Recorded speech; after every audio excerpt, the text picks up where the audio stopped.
C'est pourquoi on avait déjà expliqué, l'esclavage existe en islam. C'est vrai que ce n'est pas comme les Européens ont pratiqué, hein, comme les Européens l'ont pratiqué lorsqu'ils sont arrivés en Afrique. Oui, mais l'islam n'a pas du tout interdit l'esclavage. L'islam a trouvé l'esclavage déjà là.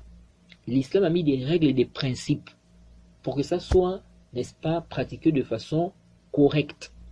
Mais l'islam n'a pas interdit l'esclavage. On n'a aucun dalil, ni dans le Coran ou la Sunna, qui montre que l'islam a interdit l'esclavage. Ou abolit cela, comme un frère m'avait dit. Il dit que l'islam a aboli l'esclavage. Il dit qu'il a eu ça d'Abdul Majid. Non, l'islam n'a pas aboli l'esclavage. Et Abdul Majid a beaucoup d'ambiguïté. Il a beaucoup d'ambiguïté. Qu'Allah l'oriente. L'islam n'a pas aboli l'esclavage. Vous voyez. Tant que le djihad existe, l'esclavage va toujours exister. Et le djihad existe jusqu'à Yawm al-Qiyamah. Vous voyez.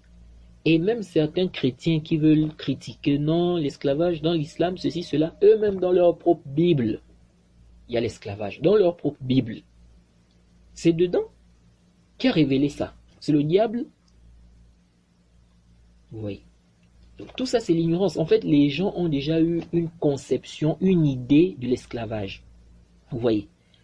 En fait, quand ils entendent esclavage ou bien esclave, ils pensent directement à ce que les Européens ont fait en Afrique.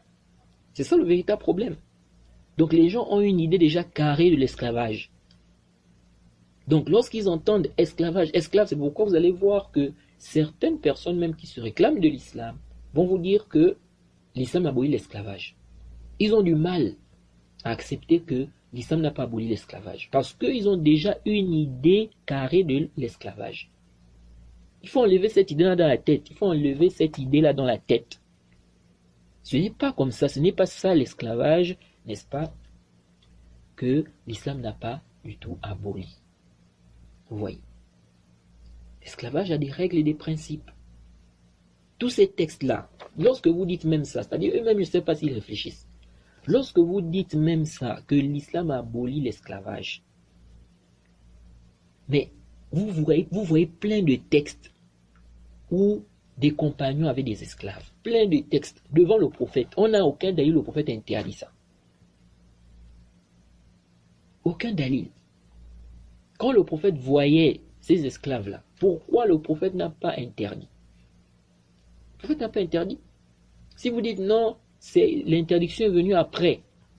Donc il y a eu d'abord un temps. C'était quoi? C'était graduellement. Mais où le dalil là? Le dalil qui vient montrer que c'est maintenant interdit là, c'est où?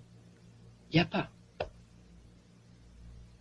Certains se basent sur un verset du Coran, c'est une chouba qu'ils ont en réalité, mais l'imam Shamqiti a bien réfuté ça.